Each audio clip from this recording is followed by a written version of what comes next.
Bonjour à tous et bienvenue sur la chaîne Geek Aridien pour cette deuxième vidéo. Alors deuxième vidéo qui va parler principalement d'informatique et notamment choisir un peu son PC. Choisir son PC, c'est une chose un petit peu complexe pour beaucoup de personnes qui ne s'y connaissent pas. Il y a beaucoup de modèles, il y a beaucoup de marques, il y a beaucoup de prix, beaucoup de conseils pas bons aussi. C'est important vraiment d'adopter une bonne méthode sans forcément rentrer dans des détails techniques insurmontables, mais vraiment d'avoir une méthode simple, voilà, sans se noyer dans l'informatique. On va essayer sur cette vidéo de faire des choix simples qui sont uniquement du bon sens en fait par rapport à ce que vous voulez et à ce que vous recherchez. Donc dans cette recherche d'ordinateur, on va voir la première question et c'est la principale: qu'est-ce que vous voulez en faire? Alors qu'est-ce que vous voulez en faire aujourd'hui, pas qu'est-ce que vous voulez en faire dans 2 ans ou qu'est-ce que vous aimeriez qu'il fasse. Il faut vraiment le choisir en fonction de ce que vous voulez faire avec. Ça va vous faire déjà un premier gros tri. Voilà, tous les PC ne font pas la même chose et il y a des PC qui sont plus spécialisés dans certains domaines que dans d'autres. Donc ça, il va falloir faire un choix par rapport à ça et notamment donc du coup par rapport à ce qui pour moi sont les grands usages de l'ordinateur aujourd'hui.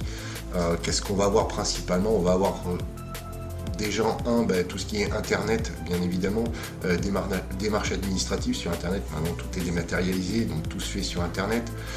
Si vous regardez un petit peu de vidéos ou vous allez sur Facebook ou n'importe quoi, ça reste des choses simples. Donc ça fait partie voilà, d'un usage. Un deuxième usage, ça va être bien sûr les jeux vidéo. Un troisième usage, on va avoir tout ce qui est travail, auto-entrepreneur, professionnel, n'importe qui, bureautique, voilà, tout ce qui concerne la bureautique. Donc là, on va être sur un autre usage, encore avec des caractéristiques différentes. Et un usage de plus en plus maintenant sur le devant de la scène, c'est tout ce qui est création digitale, création de contenu avec les montages vidéo comme celle-ci par exemple, ou montage photo, ou voilà, de la musique ou des choses comme ça. Donc voilà, pour moi c'est vraiment les grands usages et le PC que vous allez choisir est vraiment adapté à votre utilisation et pas à celle des autres. Voilà, un PC bureautique n'est pas forcément adapté, d'ailleurs il n'est pas adapté du tout à un PC jeu vidéo. Voilà. Suite à ça, une fois que vous avez fait ce choix-là, que vous avez bien ciblé un petit peu votre besoin, il y a pour moi 3 grandes erreurs à éviter. La première, ça serait vraiment de se dire on va acheter une bête de course et comme ça au moins on sera tranquille. Je pense que c'est une fausse bonne idée pour la simple et bonne raison que effectivement vous aurez une bête de course mais vous n'allez pas l'utiliser correctement. C'est comme si vous aviez une Ferrari, vous rouliez à 20 km/h, ça ne sert, enfin pour le plaisir de la conduite éventuellement, mais en soi ça ne va pas servir à grand chose. Pour l'ordinateur c'est un petit peu pareil, il faut vraiment juste ce dont vous avez besoin.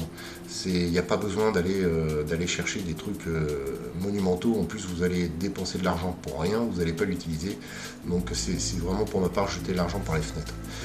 Deuxième erreur, choisir en fonction de son prix. Je pense qu'il faut déjà au préalable faire un tri dans l'utilisation qui va être donnée à cet ordinateur et donc du coup de fixer vos besoins par rapport à ça. Une fois que vous avez fait ce tri dans ces besoins, vous aurez voilà, plusieurs gammes de prix. Et à partir de ce moment-là, vous pouvez éventuellement voilà, faire le tri par rapport au prix puisque vous serez dans votre gamme d'ordinateur, dans l'utilisation dont vous en avez besoin. Ensuite, erreur numéro 3, attention aux conseils. Les conseils de chacun sont bons à prendre peut-être par rapport à certaines situations, mais c'est pas forcément adapté à tout le monde. Voilà, l'ordinateur de Paul sera pas forcément adapté à ce que vous voulez faire, même si lui il trouve que son ordinateur est super génial, peut-être qu'il vous ira pas du tout. Donc faut bien se méfier des conseils qui sont donnés et faut se faire son propre jugement et à ses propres besoins surtout, pas aux besoins d'autrui. Donc voilà. Alors qu'est-ce qui compte vraiment dans ce PC? Qu'est-ce qu'on a? C'est pas très compliqué en soi. Comme je vous ai dit, on ne va pas rentrer dans les termes techniques, on va juste survoler un petit peu les phases composantes, les principaux composants. Donc on va avoir tout ce qui est disque dur. Alors ça, disque dur, on va parler de la rapidité avant la puissance. C'est pour moi, je pense aujourd'hui primordial, vaut mieux, je pense, un ordinateur rapide et fluide que forcément puissant. Il n'y a pas forcément de nécessité à la puissance en fonction de ce que vous lui demandez, hein, bien évidemment. Donc par rapport à ça, on va avoir le stockage, donc disque dur, donc le SSD, le disque dur HDD, donc HDD mécanique, le SSD bien plus rapide hein, que le mécanique. Maintenant le mécanique ça se fait plus beaucoup, donc voilà, on passe dessus assez rapidement. Ça permet quand même voilà, avec le SSD d'avoir un démarrage un peu plus rapide, des programmes plus fluides, c'est beaucoup plus confort et on s'énerve pas devant l'ordinateur parce que ça tourne pas, quoi, ou parce que ça rame. Les gens se transforment en autoclic, après on les voit souvent cliquer partout sur toutes les pages. Ça sert à rien, il faut laisser l'ordinateur réfléchir quand il est lent. C'est pas en cliquant 15 fois dessus qu'on va l'accélérer. Ça marche pas comme les chevaux, on leur balance pas des coups de pied ou des coups de cravache. L'ordinateur, lui, ne bougera pas plus vite en tout cas. Ensuite on va avoir la RAM, donc ça c'est la mémoire, pas vidéo, c'est juste la mémoire. Mémoire RAM, c'est quoi en fait concrètement? Je dirais que ça permet à l'ordinateur un petit peu de respirer. Par logique, en prenant cette réflexion-là, plus vous lui en mettez, plus il respire, moins vous lui en mettez et plus on l'étouffe. Voilà, donc la mémoire, pareil, ça se travaille en fonction de vos besoins. Je dirais qu'une bonne mémoire minimum intermédiaire, on va être sur 8 Go. Et après c'est vraiment à affiner en fonction des besoins s'il y a besoin de plus. Ensuite on va avoir le processeur. Bon, concrètement c'est quoi? C'est le cerveau. Voilà, lui c'est la puissance. Donc toujours en fonction du besoin, on reste sur de la logique, de la cohérence et du bon sens. Si vous avez besoin de puissance, il faudra prendre un processeur plus puissant. Pas besoin d'aller chercher 50 millions de marques, 50 millions de modèles. Déjà se fier à la puissance, voilà, qui va lui être demandée. Un autre point que beaucoup de gens oublient, c'est vraiment le confort face à cet ordinateur.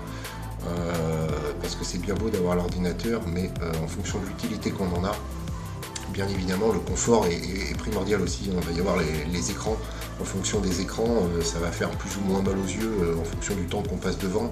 Il va y avoir les claviers qui sont plus ou moins ergonomiques sur les PC fixes. Chacun s'adapte en fait et trouve ses propres marques.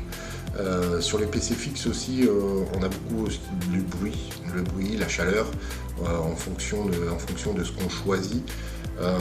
Il y a aussi bien évidemment sur les portables le bruit, hein, on entend les ventilateurs qui tournent, ça peut dégager un brin de chaleur sur le côté de ventilation quand on lui demande beaucoup de travailler et qu'il n'est pas forcément adapté.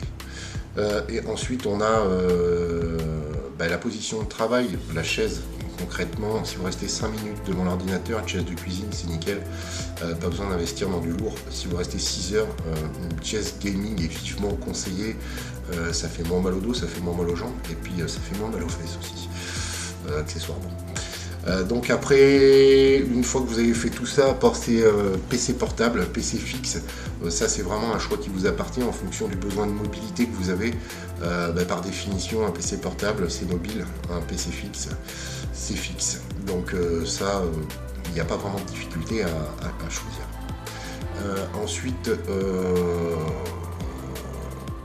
voilà, pour les méthodes, si on veut vraiment choisir des étapes clés et concrètes, on va choisir donc son usage, choisir l'usage principal, qu'est-ce qu'on veut en faire. Ensuite, on va prioriser le confort, qu'est-ce qui serait bien pour moi et est-ce que je vais passer du temps devant cet ordinateur. Voilà, en fonction du temps qu'on va y passer, on aura besoin de plus ou moins de confort. de nécessité de confort en tout cas. Et ensuite, les trois critères éventuellement qui seraient non négociables, on va dire, c'est vraiment le choix du SSD par rapport au stockage, au disque dur et à la rapidité d'exécution. Une mémoire correcte, comme je vous disais, 8 Go aujourd'hui minimum, c'est bien. Et un écran confort, surtout au niveau des yeux. Attention aux yeux parce que 6 heures devant l'ordinateur, ça paraît pas, mais il y a les yeux gonflés à la fin. Ensuite, on pourra se permettre de fixer le budget en fonction de ce qu'on aura trouvé. Encore une fois, c'est pas parce qu'on fait un tri qu'on va se retrouver qu'avec un ordinateur sous les yeux, pas du tout. Hein. On aura quand même un choix, il y aura plusieurs marques, il y aura plusieurs modèles et il y aura plusieurs prix. Donc vous pourrez là, à partir de ce moment-là, vous décider par rapport au tarif et à votre budget. Tout le monde n'a pas le même portefeuille, malheureusement. Donc voilà. Question finale par rapport à ça. Avant d'arriver à la conclusion, si vous hésitez vraiment entre deux PC, un exemple de 3 PC, ça va être les principales questions. Est-ce qu'il démarre rapidement? Donc voilà, type de disque dur. Est-ce que les programmes se lancent sans attendre? Est-ce que je ne vais pas coucher devant l'ordinateur avant qu'une page s'ouvre? Parce que des fois, sur les ordinateurs qui sont lents, les gens s'agacent. Ça donne pas envie et il n'y a aucun plaisir à être devant un ordinateur qui rame, donc c'est pas super.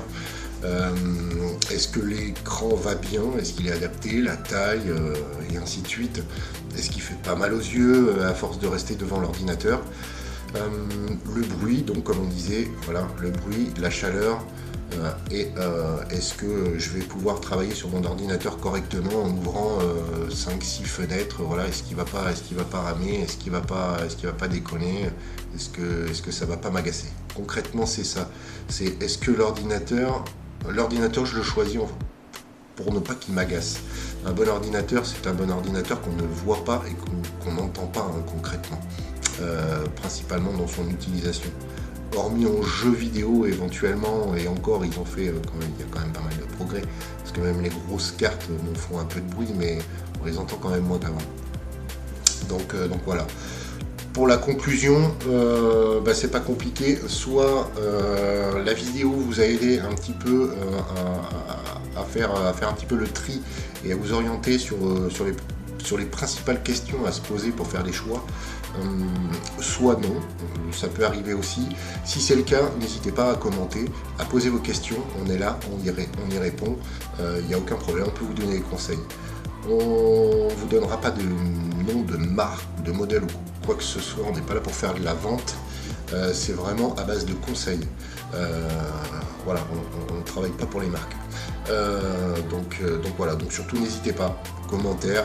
Si ça vous a plu, vous pouvez liker, vous avez le droit, vous pouvez vous abonner, c'est encore mieux. Et comme ça en plus, vous aurez les vidéos qui vont suivre directement, il n'y aura pas besoin d'aller les chercher. Et puis voilà, j'espère que cette vidéo vous a plu. Je remercie à tout le monde d'avoir regardé jusqu'à la fin. Et encore une fois, je vous dis à très bientôt et je vous remercie d'avoir regardé.